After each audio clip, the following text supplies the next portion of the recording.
Toronto pagan punk poet NYSSA has put her hands into the lion's mouth, gathering her performing and songwriting powers to conjure the unruly energy of rock and roll.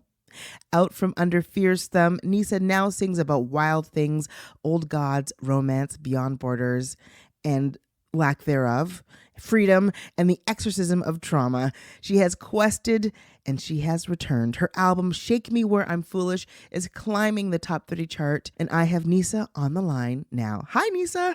It's great to meet you. How are you? I'm doing really well. I'm in LA and it's sunny, and I am feeling very absorbent and ready to absorb everything that the city has to offer. Beautiful. Is this more of a kind of like a restful exploratory time, or are you playing shows while you're there? I am meeting up with people and doing some writing, but the intention I set was just to be as open and free as possible. So I'm going to see what lands at my doorstep. I already ran into a friend on the plane here from New York who's got an art show going on, so I feel like it's an auspicious beginning. Beautiful. Yeah, fill up that cup. I love it. I Yeah. love it. I get the sense that this album has been, a point of catharsis and like release for you. And I'm curious, after having written and recorded and now performed some of the music, do you feel a sense of freedom? I do.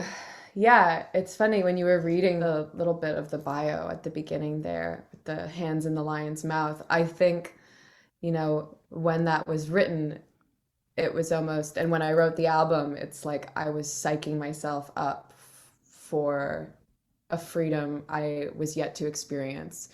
And Mm. especially writing a lot of these songs in lockdown and kind of soundtracking my own personal voyage back into witchcraft and like getting into mythology and paganism and tarot and all of that.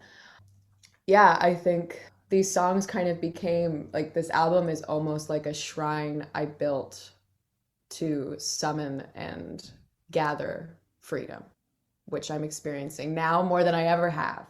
I love that. What a cool way to think about creating, especially an album in a musical sense. It's you're creating a shrine and calling forward, invoking what you want in your life. Huh. Let's just Yeah. marinate on that for a little bit. Wow. My God. When you are building your shrine, your musical shrine, how do you approach songwriting?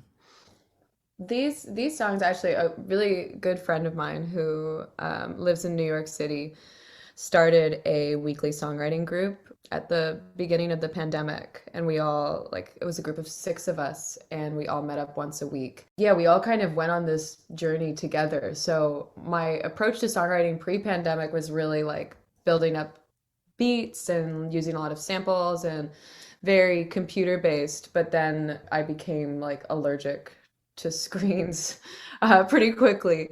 That's also sort of soundtracked in the body of work that is Shake Me Where I'm Foolish, because now my approach is very much to just sit down either with a guitar or without and channel as much as I possibly can.